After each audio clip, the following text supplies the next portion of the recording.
कई जगह मोदी जी नकली हिंदुओं को टोपी भी पहना करके भेज देते हैं बताने के लिए। ये तो आप बहुत बड़ा आरोप। मुस्लिम हकीकत है, मुस्लिमों का तमाम वोट पाने के लिए भारत की सभी पार्टियां लालायित हैं।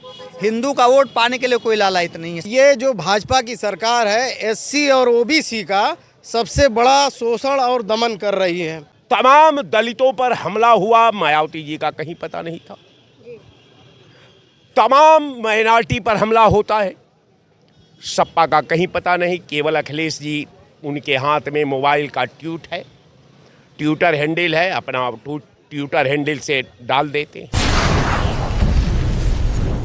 नमस्कार, मैं हूं तानिया कसौदन। स्वागत है आपका ग्राउंड जीरो भारत में। आज मैं मौजूद हूं उत्तर प्रदेश की राजधानी लखनऊ में, और जैसे कि देखा जा रहा है कि राजनीति जो सबसे अहम विषय होता है हमारे देश का, राजनीति, आज हम उसकी बात करेंगे। क्योंकि हमारे उत्तर प्रदेश में देखा जा रहा है कि जब से अभी चुनाव खत्म हुआ है, दिल्ली इलेक्शन हुआ है, उसके बाद से अब सबकी नज़र उत्तर प्रदेश पे बढ़ गई है। और उत्तर प्रदेश में अभी जो राजनीतिक समीकरण देखा जा रहा है वो उथल पुथल दिखाई दे रहा है। जी हाँ, वो वजह ये है कि इस समय मायावती अपना अलग राग अलाप रही है, सपा अपना अलग राग अलाप रही है, बीजेपी अलग जा रही है। तो ये पार्टियां जो बिखरी हुई नज़र आ रही है, हम इनकी आज बात करेंगे। क्योंकि देखा जा रहा है कि मायावती जो है वो इस समय अपने भतीजे को लेकर के काफ़ी चर्चा में आ गई थी कि उन्होंने अपने भतीजे को, अपने उत्तराधिकारी को निकाल दिया था। उसके बाद से मायावती लगातार अब बीजेपी पर हमला कर रही है अल्पसंख्यकों को लेकर। जी हाँ, दलित वोट की बात करें तो वो तो मायावती के साथ है ही, लेकिन अब वो अल्पसंख्यकों के लिए लड़ाई लड़कर कहीं ना कहीं अल्पसंख्यकों को अपनी तरफ घसीटने की कोशिश कर रही हैं। तो इस घसीटने की कोशिश से और बीजेपी पर मायावती के हमले से सपा को क्या नुकसान होने वाला है, आज हम इसकी बात करेंगे। क्योंकि जो सपा है वो पीडीए का फॉर्मूला लेकर के चलती है, यानी पिछड़ा, दलित और अल्पसंख्यक। दलित मायावती के साथ है, लेकिन अब अगर हम अल्पसंख्यकों की बात करें तो जिस हिसाब से मायावती इस समय राजनीति कर रही है, जो उनकी रणनीति बन रही है, उससे कहीं ना कहीं अब अल्पसंख्यक भी मायावती की तरफ आ जाएंगे। तो क्या होने वाला है उत्तर प्रदेश में, क्योंकि 2027 का चुनाव है, तो देखते हैं लोगों का क्या कहना है इस मुद्दे पे, मायावती पर और सपा पर क्या कहना है। तो हमारे साथ कुछ लोग मौजूद हैं, हम इनसे बात करेंगे। सर, सबसे पहले हम आपसे जानना चाहेंगे कि क्या लगता है जिस तरह से मायावती अल्पसंख्यकों को लेकर के बीजेपी से लड़ रही है और सपा भी कहीं ना कहीं अल्पसंख्यकों का साथ दे रही है, पीडीए का फॉर्मूला लेके चल रही है, तो इससे आने वाले समय में राजनीति कैसी होने वाली? देखिए, अब डिबेट से मैं आपके सवाल के दहलीज को छोड़ रहा हूँ। मैं समझ रहा हूँ कि माया का मुस्लिम प्रेम, अखिलेश जी का पीडीए, दलित, माइनॉरिटी, फलाना ढिमाका। सवाल ये है कि आप थोड़ा अनुकरण करें 2012 के दशक से आज 2025 में भारत एंट्री कर लिया है। इन दोनों नेताओं की बात का, आप दोनों पार्टियों के उद्देश्यों का, दोनों पार्टियों का अपने मतदाताओं के प्रति उनकी आवश्यकता के समानांतर भूमिका का, तो तमाम दलितों पर हमला हुआ, मायावती जी का कहीं पता नहीं था। तमाम माइनॉरिटी पर हमला होता है, सपा का कहीं पता नहीं। केवल अखिलेश जी, उनके हाथ में मोबाइल का ट्विटर हैंडल है, अपना ट्विटर हैंडल से डाल देते हैं। अगर ट्विटर हैंडल से ही भारत की हर जंग को लड़ ली जाए, दलितों की लड़ाई लड़ ली जाए, मुसलमानों की लड़ाई लड़ जाए, पिछड़े लोगों की लड़ाई लड़ जाए, पूरी व्यवस्था की लड़ाई लड़ जाए, मोदी जी के नया भारत में परिवर्तन का एक आधार भारत को पटल पर रख दिया जाए, हमको ये बात समझ में नहीं आती। कारण ये है कि इन लोगों का सामाजिक न्याय से कोई लेना देना नहीं, दलितों के साथ अन्याय से कोई लेना देना नहीं, माइनॉरिटी के साथ अन्याय हो रहा है कोई लेना देना नहीं, समाज के किसी वर्ग के साथ अन्याय हो रहा है कोई लेना देना नहीं। तो लेना देना किस चीज से? केवल एक वोट। अब वोट के शतरंज में ये लोग अपने आभा को प्रमाणित करना चाहते हैं। चूंकि वोट के शतरंज में सपा और बहुजन समाज पार्टी उस शतरंज से बाहर हो चुकी है। न सपा के पास कुछ है, न बसपा के पास कुछ है। लड़ाई तो जो लड़ता है साहब उसके पास है। बहुत अच्छी बात आपने कही है कि सिर्फ वोट के लिए लोग इस समय राजनीति कर रहे हैं और वोट सबसे ज़्यादा मायने भी रखता है।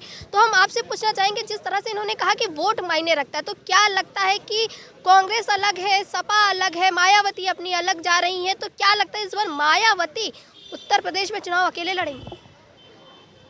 लड़ा तो कई बार है उन्होंने, लेकिन और कई बार सपा के साथ भी लड़ा है और 3 बार भाजपा के साथ बनाया है। तो ये तो एक ही गुलदस्ते के सारे एक ही चमन के फूल हैं, चाहे सपा हो, भाजपा हो या बसपा हो। बसपा को उस गुलदस्ते से अलग करके सवर्णों ने उनको दिया। दुर्भाग्य ये है कि जैसे ये मोटरसाइकिल है, मोटरसाइकिल का कौन सा पार्ट आप निकाल देंगे मोटरसाइकिल चलेगी? आप बताइए, कोई भी एक पार्ट निकाल करके दिखाइए, नहीं चल सकती है। तो राजनीति में मोटरसाइकिल कौन है? राजनीति का मोटरसाइकिल ये है कि जितने वोटर हैं, चाहे वो अल्पसंख्यक हों, चाहे वो मुस्लिम्स हों, चाहे ब्राह्मण हों, चाहे दलित हों, तथाकथित दलित या अपर मतलब बैकवर्ड हों, सबको रख करके ही आप बना सकते हैं गुलदस्ता। आप सबको अलग अलग करके नहीं बना सकते। तो क्या लगता है कि जिस तरह से अभी राजनीति चल रही है और जिस तरह से बसपा जो है वो अल्पसंख्यकों के लिए बीजेपी से लड़ रही है, तो क्या सपा के अल्पसंख्यक वोट कट जाएंगे? पहले तो ये मान लेना चाहिए कि बीजेपी का अल्पसंख्यक का कुछ लेना देना नहीं है। सपा की बात कर रहे हैं, क्योंकि सपा जो है बता रहा हूँ, इस देश में 2 पार्टियाँ थीं। पहले कांग्रेस थी, वहाँ से तमाम पार्टियाँ बनी, जनसंघ बनी, क्या बोलते हैं, मुस्लिम लीग बनी, हिंदू महासभा बनी, ये मुस्लिम लीग चली गई पाकिस्तान, मुस्लिम लीग ख़त्म हो गई, उसका जनसंघ बना और जनसंघ से बन करके अब भारतीय जनता पार्टी बनी है। तो आप हमेशा मुसलमान 2 प्रकार के थे, एक शिया एक सुन्नी। सुन्नी हमेशा जो है वोट देता था कांग्रेस को और शिया वोट देता था भाजपा को। अब परिस्थितियां बदल चुकी हैं। अभी तक भाजपा अपने यहाँ वोट 1-2 लोगों को छोड़ के मुस्लिम को टिकट नहीं देती थी, अब वो भी ख़त्म कर दिया। लेकिन भारतीय जनता पार्टी ने एक नया काम किया अल्पसंख्यकों को जोड़ने के लिए, अल्पसंख्यक मोर्चा भी बनाया अपने यहाँ। कहती हिंदुत्ववादी पार्टी हैं और बनाई अल्पसंख्यक है। तो ये कहीं ना कहीं ये है कि वो क्या हिंदू के वोटों को रोक पाएगी? अब उसके लिए चुनौती है, हिंदुओं को कब तक बेवकूफ़ बनाओगे? आप अपने यहाँ जहाँ कहते हो कि हम मुस्लिम विरोधी हैं, वहीं अल्पसंख्यक मोर्चा आपने बना दिया अपने यहाँ। बीजेपी कहती है कि मुस्लिम विरोधी है, वो तो यही दिखाती रही है, हमेशा वो हिंदू राष्ट्र की मांग करती रही है, बोल लेने तुम, और हमेशा होती रही है। लेकिन एक बड़ी विडंबना है कि मोदी जी को, नरेंद्र मोदी जी को, एक बोहरा समुदाय मुसलमानों का है गुजरात में, जो बहुत बड़े बड़े पूंजीपति हैं, वो लोग पूरा फाइनेंस करते हैं इनको, मोदी जी को करते हैं। कई जगह मोदी जी नकली हिंदुओं को टोपी भी पहना करके भेज देते हैं बताने के लिए। ये तो अब बहुत बड़ा आरोप। हकीकत है, मुस्लिमों का तमाम वोट पाने के लिए भारत की सभी पार्टियां लालायित हैं। हिंदू का वोट पाने के लिए कोई लालायित नहीं है, सच में बता रहा हूँ। देखिए, जो हमारा भारत है इसमें सबसे ज़्यादा हिंदू रहते हैं, क्योंकि ये एक हिंदू राष्ट्र है, ये हिंदुस्तान है। सबसे पहली बात है कि यहाँ पर 80% से ज़्यादा हिंदू है। तो लोगों का जो कहना है कि जो मुस्लिम वोट है वो सबसे ज़्यादा मायने रखता है। क्यों आखिर मायने रखता है? क्योंकि वोट अगर देखा जाए, वोटर सबसे ज़्यादा हिंदू है, लेकिन मुस्लिमों को इतनी महत्वता क्यों दी जाती है भारत में? आज हम ये जानने की कोशिश करेंगे। आप बताइए कि जैसे अभी आपने देखा कि आपके साथ जो साथी खड़े हैं, उन्होंने कहा कि सबसे ज़्यादा जो बीजेपी है वो मुस्लिमों का विरोध करती है और एक तरफ वो हिंदू की बात करती है, दूसरी तरफ अल्पसंख्यक मोर्चा बनाई है। इसके लिए आप क्या कहेंगे? भाजपा का अपना देखिए, भाजपा किसी की विरोधी नहीं है। कभी भी अपने मुंह से किसी भी मुस्लिम समाज को गाली नहीं बकी है। यहाँ तक कि अपना मोदी जी अजमेर शरीफ में चादर भेजते हैं और बहुत से अपना जो अपर लेवल के जो रहनुमा हैं मुस्लिम के, उनसे मिलने भी जाते हैं, मिले भी हैं, हाथ भी मिलाए हैं। और हाँ, अंदर से ये अपना, इनको ये तो पता है कि हम अगर इस संस्कृति के लोगों के लिए अगर हम गर्दन भी कटा देंगे या कुछ भी कर देंगे तो ये लोग हमको वोट नहीं देंगे, ठीक है। तो वो 80% की तरफ देख रही है, ये 20% की तरफ देखते हुए आपस में लड़े मरे जा रहे हैं। ठीक है, और भाजपा ने ये बताने की कोशिश करी है कि एक्चुअली में जो बहुजन समाज पार्टी है, ठीक है, ये दलितों के लिए अपना चिल्लाते हैं, लेकिन बहुजन समाज पार्टी एक विशेष जाटव समुदाय की पार्टी हो के जितना भी क्रियान्वयन हुआ, जितनी भी नौकरी मिली या जो बढ़े, तो उसमें जाटव समुदाय बढ़ा। तो भाजपा ने दिखाने की कोशिश करी, दलितों देखो तुम्हारे साथ में हो क्या रहा है, वाल्मीकि तुम्हारे साथ में हो क्या रहा है, खटिक समाज तुम्हारे साथ में हो क्या रहा है, कुशवाहा समाज तुम्हारे साथ में हो क्या रहा है। ये दलितों की बात करके, ठीक है, एक विशेष समुदाय जाटवों को आगे बढ़ाया जा रहा है। इसी प्रकार से समाजवादी पार्टी ये जो पीडीए अपना चिल्ला रहे हैं, तो एक विशेष यादव समुदाय के अलावा किसी को आगे बढ़ाया नहीं। तो समझाया गया, हे कुर्मियों, जितने भी पिछड़े वर्ग के लोग हैं, थोड़ा समझो, देखो, ये तुम्हारे लिए कुछ नहीं कर रहे हैं। क्या लोग समझ गए हैं? एक मिनट, क्या लोग समझ गए हैं तभी अयोध्या में रिजल्ट आया? देखिए, जब लोगों की पूरी भारत में समझ में आ गया, ठीक है, जब लोगों को पूरे भारत में समझ में आ गया कि एक्चुअली में तो ये लोग सब बेवकूफ़ बना रहे हैं, वो चाहे बिहार में हो और चाहे कहीं हो, तो आज तीसरी बार श्री नरेंद्र मोदी प्रधानमंत्री बने बैठे हैं, ठीक है, 7वीं बार गुजरात में भारतीय जनता पार्टी की सरकार आई है। बहुत से राज्यों में, वो चाहे हरियाणा में हो, महाराष्ट्र में हो, उत्तराखंड में हो, सरकारें क्यों रिपीट हो रही हैं? इसका आत्म अवलोकन विपक्षियों को करना चाहिए कि ये लोग क्या कर रहे हैं, हम कर क्या रहे हैं। ये 20% के लिए अपना सुर फुटौल कर रहे हैं, हम 80% की बात कर रहे हैं। 80% को देखते हुए, ठीक है, इनकी बराबर सरकारें आ रही हैं, तो इनको थोड़ा सा सोचना चाहिए। भाजपा किसी को गाली नहीं बक रही है। अच्छा, आपको क्या लगता है कि जिस तरह से लोग अभी बीजेपी पर सवाल खड़े कर रहे हैं, ये अगर हम अल्पसंख्यक की बात करें कि मायावती अल्पसंख्यक के लिए लड़ रही है, सपा अल्पसंख्यक के लिए लड़ रही है, तो हमारे भारत में सबसे ज़्यादा हिंदू रहते हैं, तो हिंदू वोट ज़्यादा मायने रखता है या फिर अल्पसंख्यक? क्यों सब अल्पसंख्यक के लिए लड़ रहे हैं? देखिए, एक चीज़ हम आपको बता दें, बहुजन समाज पार्टी और समाजवादी पार्टी, इन लोगों ने अल्पसंख्यकों के नाम पर, कांग्रेस पार्टी ने बल्कि जो है आगे कंधे पे धर के बंदूक दागी है और अपना उल्लू सीध किया है। केवल अगर भला हुआ है समाजवादी पार्टी में तो यादवों का हुआ है, सैफई परिवार का हुआ, बहुजन में केवल हुआ है तो मायावती जी का हुआ है। अगर यही लोग चाहते मुसलमानों का तो कांग्रेस की पार्टी 2004 से 14 तक लोकसभा में रही और उसमें सपा और बसपा के लोग गठबंधन में रहे, और एक बार जो है सच्चर कमेटी की इन लोगों ने नहीं रिपोर्ट कांग्रेसियों ने लागू की। और अगर अटल भाजपा की आप बात कर लीजिए, अगर अटल बिहारी वाजपेयी जी ने एक योग्य समझ के, एक इंसान समझ के जेपी अब्दुल कलाम को राष्ट्रपति बनाया था और सऊदीया की रास्ता अटल बिहारी वाजपेयी जी ने खुलाई थी वीजा की। हमारा सवाल ये है कि अल्पसंख्यकों को इतना भाव क्यों दिया जाता है, इतना ज़्यादा अल्पसंख्यकों के बारे में क्यों सोचा जा रहा है? क्या अल्पसंख्यक वोट हिंदू वोटों से ज़्यादा मायने रखता है? हाँ, एक चीज़ हम आपको बता दें, हिंदू में कुछ लोग पढ़े लिखे हैं और इसीलिए माननीय मुलायम सिंह जी ने शिक्षा बोर्ड बनवाया, वो मदरसा बोर्ड बनवाया था। अगर मदरसा बोर्ड के बजाय शिक्षा बोर्ड अगर बनवाया होता कि मुसलमान थोड़ा पढ़ता लिखता, समझू, तो मुसलमानों की केवल कमजोरी की फ़ायदा उठा रहे न समाजवादी पार्टी न बहुजन समाज पार्टी। ये केवल जो है मुसलमानों के लिए रोड पे नहीं उतरेंगे और केवल मुसलमानों को जो है वोट, हम मुसलमानों के लिए ये कर देंगे, हम मुसलमानों के लिए वो कर देंगे, बाकी होना मुसलमानों के लिए कुछ नहीं। अगर उवैसी साहब कोई बोल रहे हैं तो बीजेपी भी टीम दलाल, और मायावती जी बोल रहे हैं कुछ तो बीजेपी भी टीम दलाल। और ये चीज़ आज जो मुसलमान यहाँ पे खड़ा है, ये केवल अगर देन किसी की है तो कांग्रेस पार्टी की और समाजवादी पार्टी की है। आज समाजवादी और कांग्रेस पार्टी में कौन जिम्मेदार पद पर मुसलमान है, हमको आप बता दीजिए, चाहे उत्तर प्रदेश में हो चाहे केंद्र में। आपसे भी हम यही सवाल करेंगे, जैसे अभी हमने इनसे बात की कि हमारे देश में सबसे ज़्यादा हिंदू रहते हैं, लेकिन अल्पसंख्यकों वोटरों की बात इतनी ज़्यादा क्यों की जाती है? क्या हिंदू वोटर से ज़्यादा अल्पसंख्यक ज़रूरी हैं? अच्छा, बाइट चल रही है। देखिए, आपका सवाल सबसे पहले तो गलत सवाल है।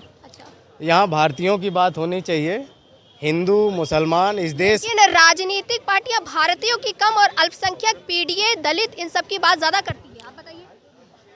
इस देश में, ये देश जो है 4 धर्मों का बना हुआ देश है। यहाँ से 4 धर्म निकले। सबसे पहले जैन धर्म निकला, उसके बाद बौद्ध धर्म निकला, उसके बाद हिंदू धर्म आया, उसके बाद सिख धर्म आता है। ठीक है, 4 धर्म आते हैं इस देश से। ईसाई और इस्लाम जो है बाहरी धर्म है, बाहर से आया।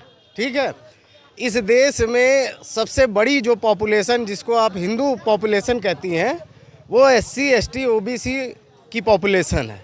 ठीक है, जिसको हिंदू फैब्रिक में कहा जाता है शूद्र, अछूत और जो है वर्ण व्यवस्था के आधार पे क्षत्रिय, वैश्य, शूद्र, अछूत, जो 4 वर्ण व्यवस्था बनी है। तो OBC समाज और SC समाज को मिला के 90% से बड़ा जो वर्ग है वो हिंदू वर्ग बनता है। ठीक है, आप SC और OBC को क्या मानती हैं? हिंदू मानती हैं कि क्या मानती हैं? हिंदू मानती है ना। तो ये जो भाजपा की सरकार है SC और OBC का सबसे बड़ा शोषण और दमन कर रही है। अभी जो है अभी नई रिपोर्ट आई है जिसमें ये कहा गया है, साफ साफ बताया गया है कि देश का 10% जो हिस्सा है उसके पास देश की 70% जो वेल्थ है, जो धन है, उसका हिस्सा पड़ा हुआ है। अच्छा, आप हिंदुओं की बात कर रहे हैं, 1 मिनट हम आपको काटना चाहेंगे। आप हिंदुओं की बात कर रहे हैं, लेकिन जैसे हमने सवाल किया, अल्पसंख्यकों की बात की हमने, पिछड़ों की बात की, दलितों की बात की, जो PDA का एक फॉर्मूला है सपा का, सभी पार्टियां आज अल्पसंख्यकों की बात कर रही हैं। कोई भी ऐसी पार्टी नहीं है जो अल्पसंख्यकों के लिए ना बात करे। तो हम यही जानना चाह रहे हैं कि अल्पसंख्यक वोटर्स इतने ज़्यादा महत्वपूर्ण क्यों है? देखिए, जो भी भाजपा को छोड़ के अन्य पार्टियां हैं वो बहुजन समाज की बात करती हैं, SC ST OBC और माइनॉरिटी, जिसमें 90% हिंदू आता है और 90% जो मुस्लिम में भी हैं वो पिछड़े मुस्लिम आते हैं। अभी बिहार का भी डेटा आया जो है जाति जनगणना का, उसमें भी बताया गया जो मुस्लिम वर्ग में भी जो पिछड़े मुस्लिम है वो मुसलमानों की जनसंख्या का 90% हिस्सा है। और वहीं हिंदुओं का भी जो 90% हिस्सा है वो SC ST OBC। ये SC ST OBC को नौकरियों से वंचित किया गया। इन SC ST OBC को बिजनेस से वंचित किया गया। इन SC ST OBC के पास ज़मीनें नहीं हैं। इन SC ST OBC के पास शिक्षा नहीं है।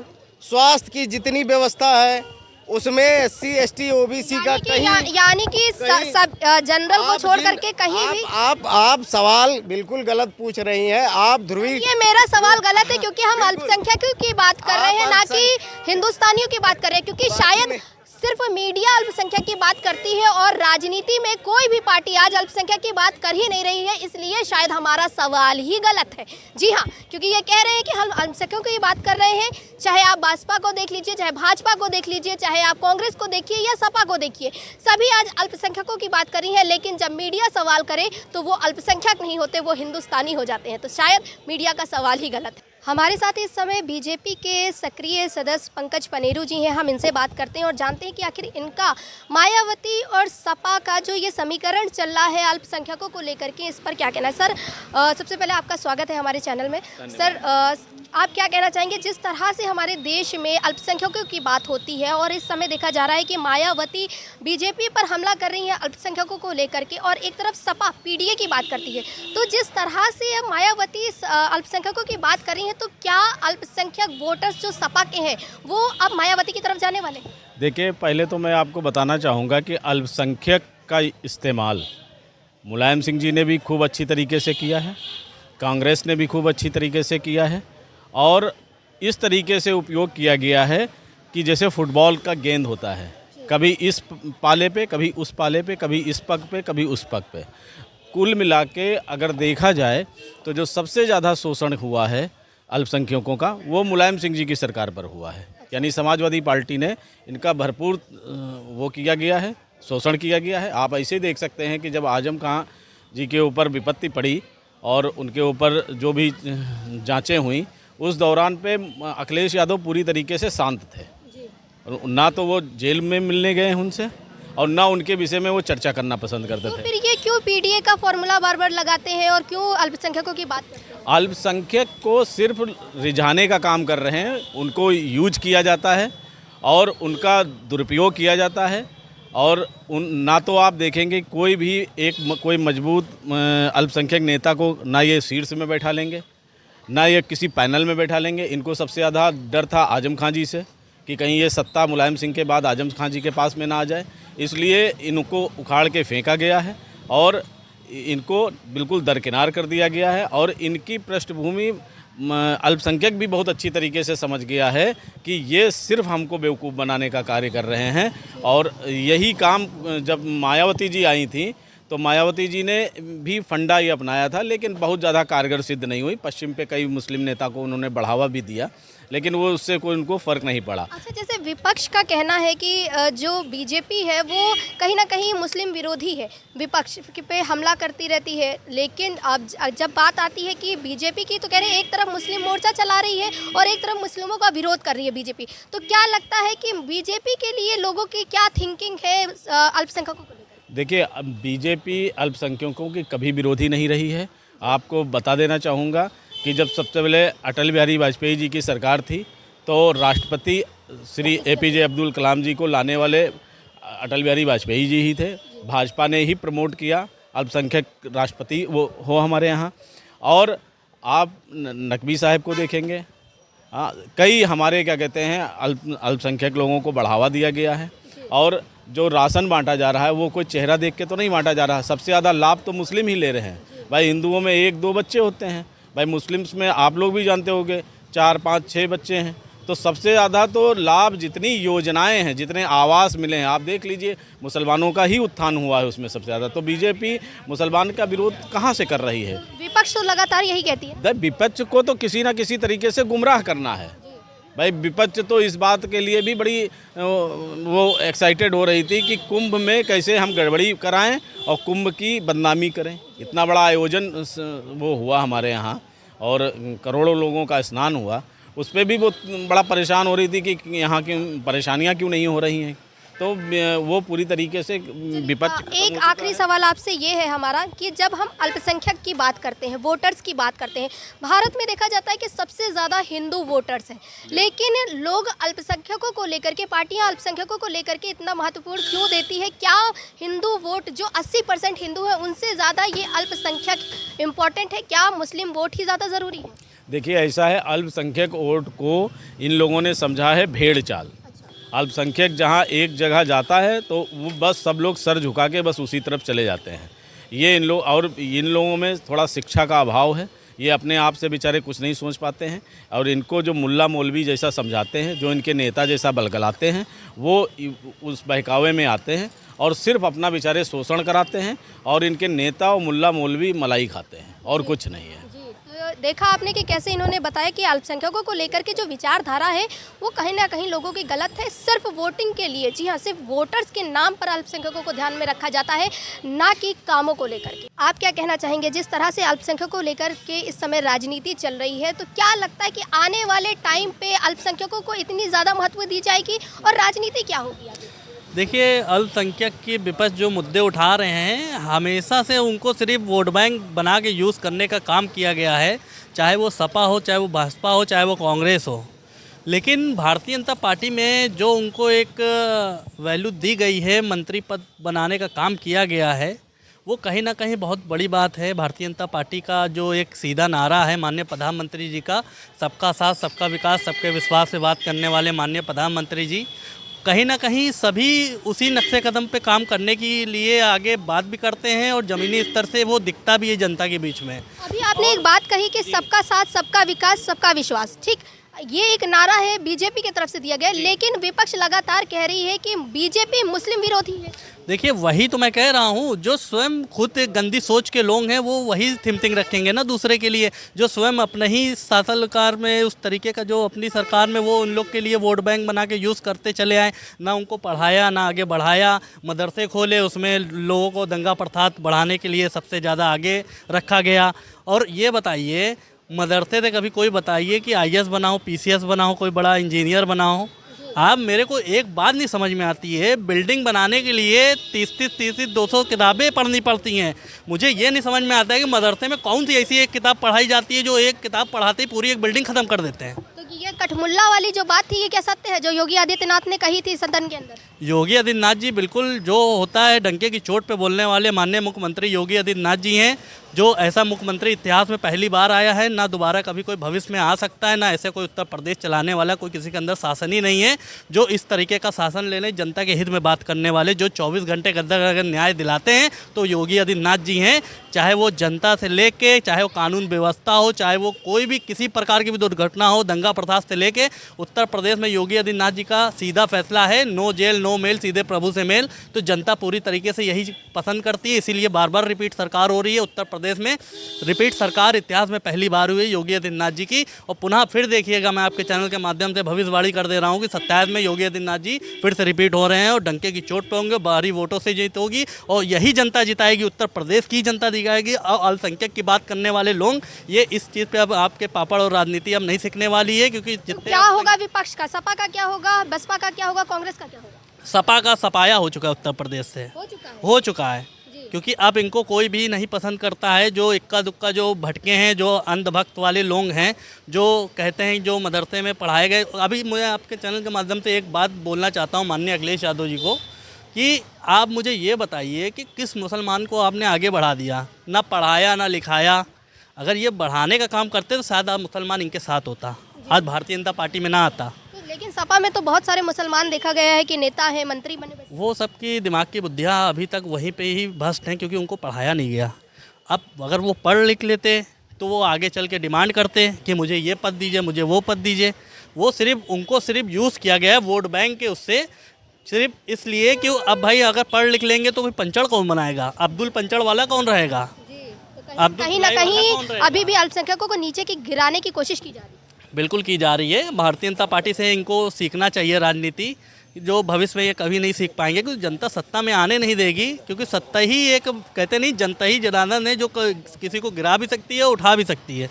तो जनता को कहीं ना कहीं ये चीज़ पूरी तरीके से माइंड सेट हो चुका है कि भारतीय जनता पार्टी सबका साथ सबके विकास पे बात करने वाली पार्टी है और इसीलिए प्रचंड जीत के साथ वो हर राज्यों में आ रही है। अभी दिल्ली का आपने चुनाव देखा, 21 राज्यों में भारतीय जनता पार्टी की सरकार बन चुकी है और आने वाले टाइम पे हम लोग का लक्ष्य है कि पूरे भारत में भारतीय जनता पार्टी का झंडा फहराना है और प्रचंड जीत के साथ आना है। तो देखा आप सबने कि कैसे उत्तर प्रदेश की जनता का कहना है कि जो आने वाला टाइम है राजनीति में वो बहुत ही ज़्यादा उथल पुथल होने वाला है, क्योंकि अभी सारी पार्टियां अलग अलग हो गई हैं। और अगर हम बसपा की बात करें, मायावती की बात करें, तो जिस तरह से वो इस समय राजनीति कर रही हैं, राजनीति में आगे आने की कोशिश एक बार फिर से कर रही है, क्योंकि वो कहीं ना कहीं शांत पड़ गई थी। लेकिन अब अल्पसंख्यकों की बात करके वो फिर से एक बार राजनीति में उठने की कोशिश कर रही हैं। तो शायद इसका असर सीधा सीधा सपा पर देखने को मिले, क्योंकि अल्पसंख्यकों की बात सपा भी करती है और अब मायावती भी कर रही हैं। तो कहीं ना कहीं सपा के जो वोटर्स हैं वो मायावती की तरफ जाते हुए दिखाई देंगे और कहीं ना कहीं इसका सीधा असर सपा पर पड़ेगा। तो 2027 का चुनाव है, राजनीतिक पार्टियां अब फिर से एक्टिव हो गई हैं, क्योंकि चुनाव नज़दीक आ रहा है। सभी फिर से बात करने लगे हैं, चाहे वो ओबीसी को लेकर के हो, चाहे अल्पसंख्यकों को लेकर के हो, चाहे वो पीडीए का ही फॉर्मूला क्यों ना हो। अब सभी पार्टियां इसी ढर्रे पर चल रही हैं और देखते हैं कि कौन सी पार्टी आगे काम आएगी, कौन सी पार्टी का साथ जनता देगी, ये तो आने वाला वक्त ही बताएगा। तो तब तक के लिए इंतजार करिए 2027 के चुनाव का और देखते रहिए ग्राउंड जीरो भारत।